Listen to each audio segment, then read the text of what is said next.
Sexo e Destino, primeira parte, Médium Valdo Vieira. Capítulo 6.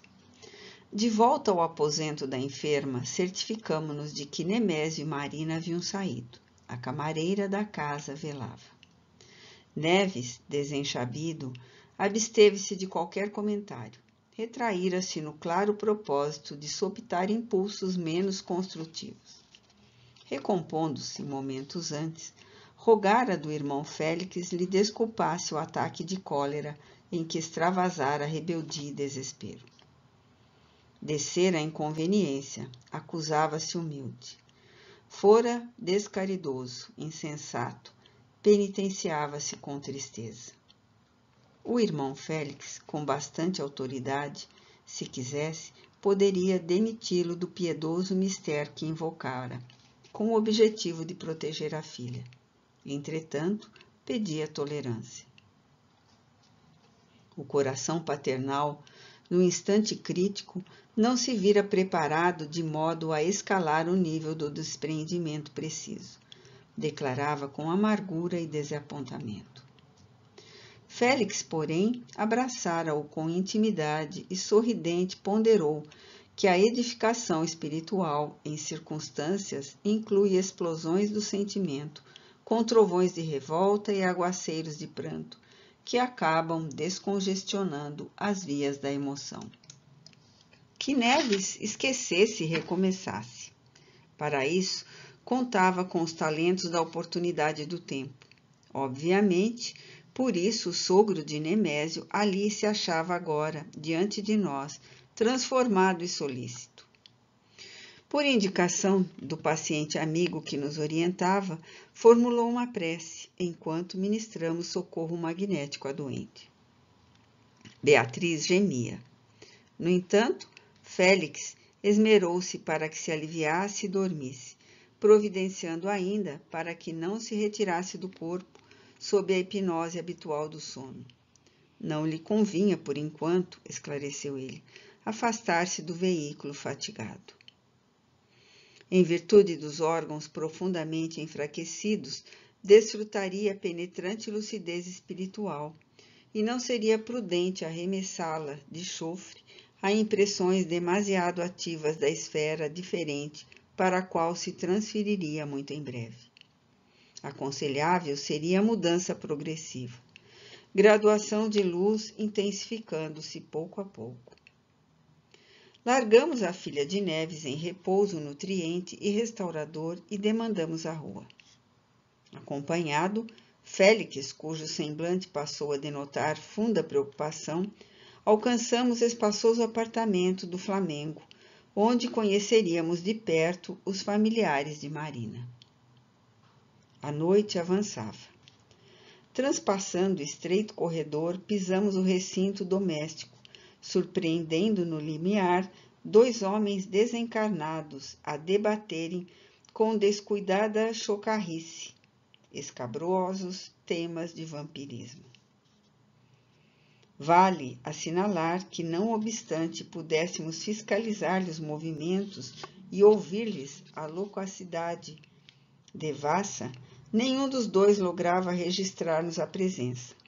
Prometiam arruaças, argumentavam desabrigos.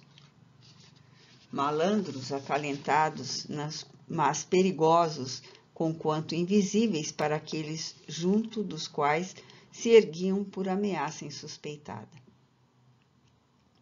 Por semelhantes companhias, fácil apreciar os riscos a que se expunham os moradores daquele ninho de cimento armado, a embutir-se na construção enorme sem qualquer defesa de espírito. Entramos. Na sala principal, um cavalheiro de traços finos, em cuja maneira de escarrapachar-se se adivinhava, para logo, o dono da casa. Lia um jornal vespertino com atenção. Os atavios do ambiente, apesar de modestos, denunciavam apurado gosto feminino. O mobiliário antigo de linhas quase rudes suavizava-se ao efeito de ligeiros adornos. Tufos de cravos vermelhos, a se derramarem de vasos cristalinos, harmonizavam-se com as rosas da mesma cor, habilmente desenhadas nas duas telas que pendiam das paredes revestidas de amarelo dourado. Mas, destoante e agressiva, uma esguia garrafa contendo uísque empinava o gargalo sobre o crivo lirial que completava a elegância da mesa nobre, deitando emanações alcoólicas que se casavam ao hálito do amigo derramado no divã. Félix encarou, manifestando a expressão de quem se atormentava piedosamente ao vê-lo, e no-lo indicou. Temos aqui o irmão Cláudio Nogueira, pai de Marina e tronco do lar. Fisguei-o de relance. Figurou-se-me o hospedeiro involuntário, um desses homens maduros que se demoram na quadra dos 45 janeiros, esgrimindo bravura contra os desbarates do tempo. Rosto primorosamente tratado, em que as linhas firmes repeliam a notícia vaga das rugas. Cabelos penteados com distinção, unhas polidas, pijama impecável. Os grandes olhos escuros e móveis pareciam humanizados às letras, pesquisando motivos para trazer um sorriso irônico nos lábios finos. Entre os dedos da mão, que descansava à beira do sofá, o cigarro fumegante quase rente ao tripé anão, sobre o qual um cinzeiro repleto era a silenciosa advertência contra o abuso da nicotina. Detínhamo-nos curiosos na inspeção quando sobreveio o inopinado. Diante de nós, ambos os desencarnados infelizes que surpreendemos à entrada surgiram de repente, abordaram Cláudio e agiram sem cerimônia.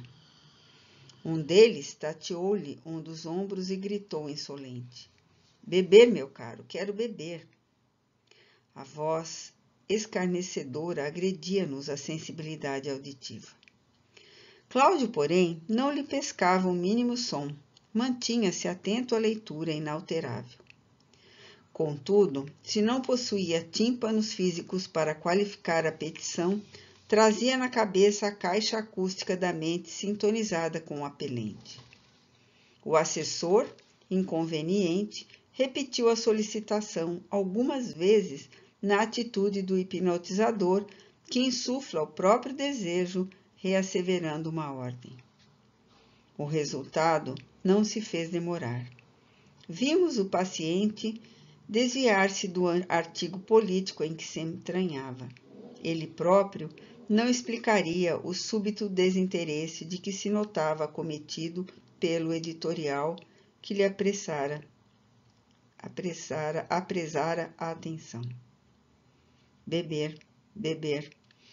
Cláudio abrigou a sugestão, convicto de que se inclinava para um trago de uísque exclusivamente por si.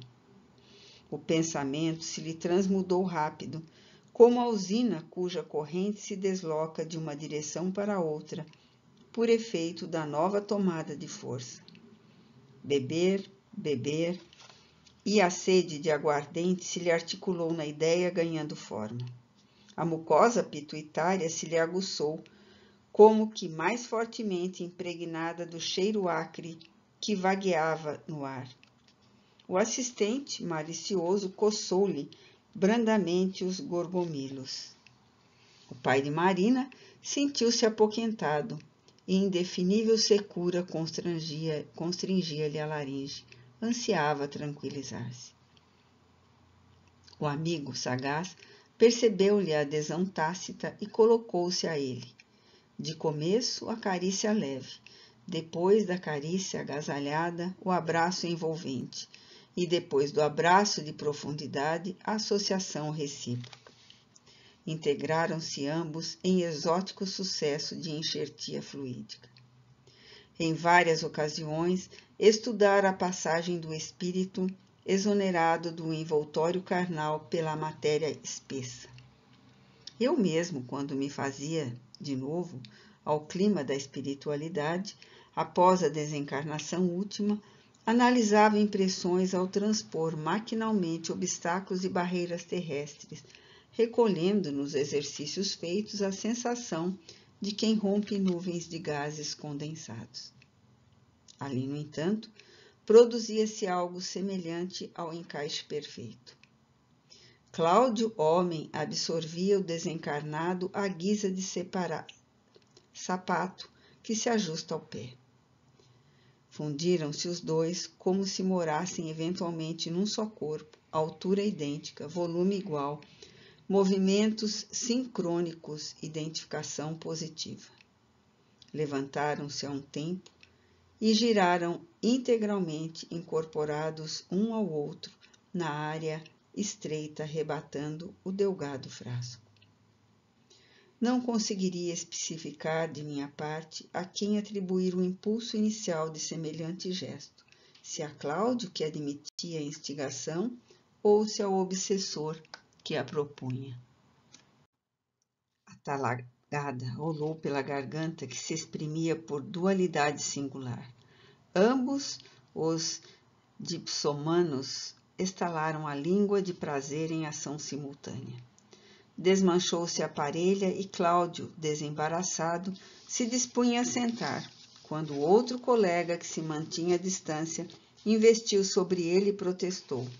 Eu também quero, eu também. Reavivou-lhe o ânimo a sugestão que esmorecia. Absolutamente passivo diante da incitação que o assaltava, reconstituiu mecanicamente a impressão de insaciedade. Bastou isso e o vampiro, sorridente, apossou-se dele, repetindo-se o fenômeno da conjugação completa. Encarnado e desencarnado a se justaporem. Duas peças conscientes reunidas em sistema irreparável de compensação mútua.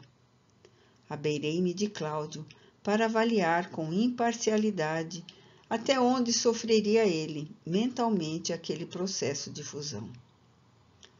Para logo, convenci-me de que continuava livre no íntimo. Não experimentava qualquer espécie de tortura a fim de render-se. Hospedava o outro, simplesmente aceitava-lhe a direção, entregava-se por deliberação própria. Nenhuma simbiose em que se destacasse por vítima. Associação implícita, mistura natural. Efetuava-se a ocorrência na base da percussão, apelo e resposta, cordas afinadas no mesmo tom. O desencarnado alvitrava, o encarnado aplaudia. Num deles, o pedido, no outro, a concessão. Condescendendo em ilaquear os próprios sentidos, Cláudio acreditou-se insatisfeito e retrocedeu, sorvendo mais um gole. Não me furtei a conta curiosa. 2 goles para 3. Novamente desimpedido, o dono da casa estirou-se no divã e retomou o jornal. Os amigos desencarnados tornaram ao corredor de acesso, chasqueando, sarcásticos, e Neves, respeitoso, consultou sobre responsabilidade. Como situar o problema? Se víramos Cláudio aparentemente reduzido à condição de um fantoche, como proceder na aplicação da justiça? Se em vez de bebedice estivéssemos diante de um caso criminal? Se a garrafa de uísque fosse arma determinada para insultar a vida de alguém, como decidir? A culpa seria de Cláudio, que se submetia, ou dos obsessores que o comandavam? O irmão Félix aclarou tranquilo. Ora, Neves, você precisa compreender que nos achamos à frente de pessoas bastante livres para decidir e suficientemente lúcidas para raciocinar. No corpo físico, ou agindo fora do corpo físico, o espírito é senhor da constituição de seus atributos. Responsabilidade não é título variável. Tanto vale numa esfera quanto em outras. Cláudio e os companheiros, na cena que acompanhamos, são 3 consciências na mesma faixa de escolha e manifestações consequentes. Todos somos livres para sugerir ou assimilar isto ou aquilo. Se você fosse instado a compartilhar um roubo, de certo recusaria. E na hipótese de abraçar a calamidade em são juízo, não conseguiria desculpar-se. Interrompeu-se o mentor, volvendo a refletir após momento rápido. Hipnose é tema complexo, reclamando exames e reexames de todos os ingredientes morais que lhe digam respeito. A alienação da vontade tem limites. Chamamentos campeiam em todos os caminhos. Experiências são lições, e todos somos aprendizes. Aproveitar a convivência de um mestre ou seguir um malfeitor é deliberação nossa, cujos resultados colheremos. Verificando que o orientador se dava pressa em ultimar os esclarecimentos, sem mostrar o mínimo propósito de afastar as entidades vadias que pesavam no ambiente, Neves voltou à carga no intuito louvável do aluno que aspira a complementar a lição. Pediu vênia para repisar o assunto na hora. Recordou que, sob o teto do genro, o irmão Félix se esmerava na defesa contra aquela casta de gente. Amaro, o enfermeiro prestimoso, fora situado junto de Beatriz, principalmente para correr com intrometidos desencarnados. O aposento da filha tornara-se por isso um refúgio. Ali, no entanto, e perguntava pelo motivo da direção diversa. Félix expressou olhar a surpresa do professor, que não espera apontamento assim argucioso por parte do discípulo, e explicou que a situação era diferente. A esposa de Nemésio mantinha o hábito da oração, imunizava-se espiritualmente por si, repelia sem esforço quaisquer formas de pensamento, de sentido aviltante que lhe fossem arremessadas. Além disso, estava enferma em véspera da desencarnação. Deixá-la à mercê de criaturas insanas seria crueldade. Garantias concedidas a ela erguiam-se justas. Mas e Cláudio? Insistiu Neves. Não merecerá, porventura, fraterna demonstração de caridade, a fim de livrar-se de tão temíveis obsessores? Félix sorriu francamente, bem-humorado, e explicou. Temíveis obsessores é a definição que você dá, e avançou. Cláudio desfruta excelente saúde física, cérebro claro, raciocínio seguro. É inteligente, maduro, experimentado. Não carrega inibições corpóreas que o recomendem a cuidados especiais. Sabe o que quer, possui materialmente o que deseja, permanece o tipo de vida que procura. É natural que esteja respirando a influência das companhias que julgue aceitáveis. Retém liberdade ampla e valiosos recursos de instrução e discernimento para juntar-se aos missionários do bem que operam entre os homens, assegurando edificação e felicidade a si mesmo.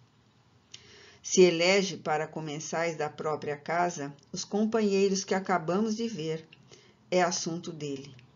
Enquanto nos arrastávamos, tolhidos pela carne, não nos ocorria a ideia de expulsar da residência alheia as pessoas que não se harmonizassem conosco. Agora, vendo de mais alto o mundo e as coisas do mundo, não será cabível modificar semelhante modo de proceder. O tema desdobrava-se, assumindo aspectos novos. Curioso, interferi. Mas, irmão Félix, é importante ouvir que Cláudio Liberto poderia ser mais digno. Isso é perfeitamente lógico, confirmou. Ninguém nega. E por que não dissipar de vez os laços que o prendem aos malandros que o exploram? O alto raciocínio da espiritualidade superior jorrou pronto. Cláudio, certamente, não lhes empresta o conceito de vagabundos. Para ele, são sócios estimáveis, amigos caros. Por outro lado, ainda não investigamos a causa da ligação entre eles para cunhar opiniões extremadas. As circunstâncias podem ser saudáveis ou enfermiças com as pessoas, e para tratarmos um doente com segurança, há que analisar as raízes do mal e confirmar os sintomas, aplicar medicação e estudar efeitos. Aqui vemos um problema pela rama. Quando terá nascido a comunhão do trio? Os vínculos serão de agora ou de existências passadas? Nada legitimaria um ato de violência da nossa parte com o intuito de separá-los a título de socorro. Isso seria o mesmo que apartar os pais generosos dos filhos ingratos ou os cônjuges nobres dos esposos ou das esposas de condição inferior, sob o pretexto de assegurar limpeza e bondade nos processos da evolução. A responsabilidade tem o tamanho do conhecimento.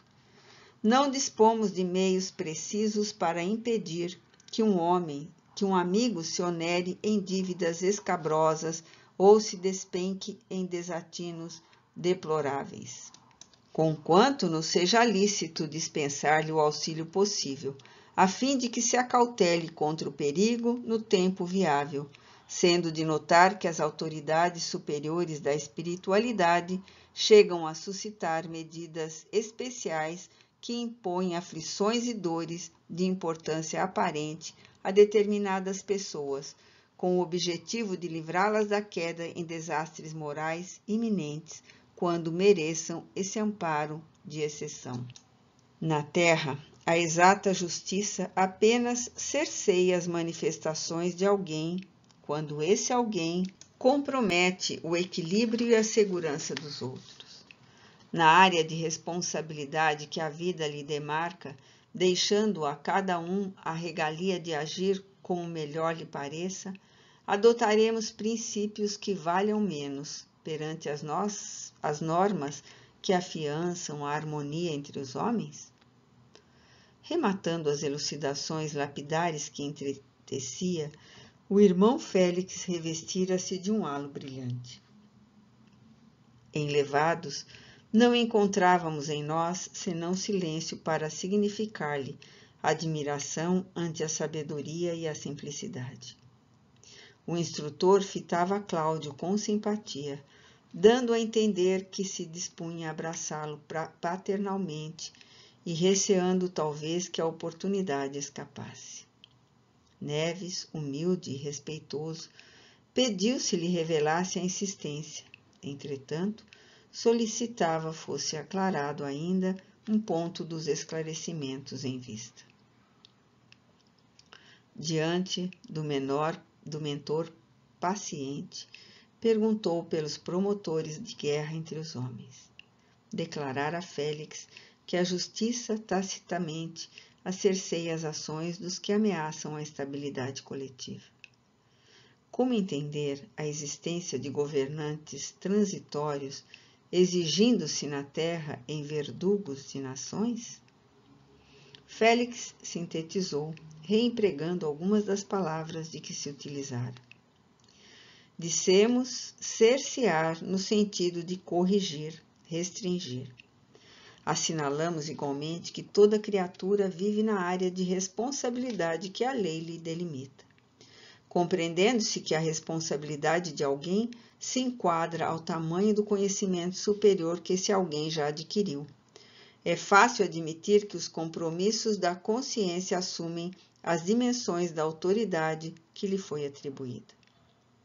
Uma pessoa com grandes cabedais de autoridade pode elevar extensas comunidades à culminância do progresso e do aprimoramento, ou afundá-las em estagnação e decadência. Isso na medida exata, nas atitudes que tome para o bem ou para o mal. Naturalmente, governantes e administradores, em qualquer tempo, respondem pelo que fazem. Cada qual dá conta dos recursos que lhe foram confiados e da região de influência que recebeu, passando a colher de modo automático os bens ou os males que haja semeado. Víamos, porém, que Félix não desejava estender-se em mais amplas considerações filosóficas. assentando no rosto a expressão de quem nos pedia transferir para depois qualquer nova interrogação, acercou-se de Cláudio, a envolvê-lo nas suaves irradiações do olhar brando e percussiente. Estabeleceu-se ligeira e doce expectativa. O benfeitor acusava-se emocionado. Parecia agora mentalmente distanciado no tempo. Acariciou a cabeleira daquele homem com quem Neves e eu, no fundo, não nos afináramos assim tanto, semelhando-se médico piedoso, encorajando um doente menos simpático. Aquele momento de comoção, entretanto, foi rápido, quase imperceptível, porque o irmão Félix retomou-nos a intimidade e comentou despretensioso: quem afirmará que Cláudio amanhã não será um homem renovado para o bem, passando a educar os companheiros que o deprimem? Por que atrair contra nós a repulsão dos três, simplesmente porque se mostrem ignorantes e infelizes? E admitir-se-á, porventura, que não venhamos a necessitar uns dos outros? Existem adubos que lançam emanações extremamente desagradáveis. No entanto, asseguram a fertilidade do solo, auxiliando a planta que, a seu turno, se dispõe a auxiliar-nos. O benfeitor esboçou o gesto com que encerrava a conversação e lembrou-nos gentil o trabalho em andamento.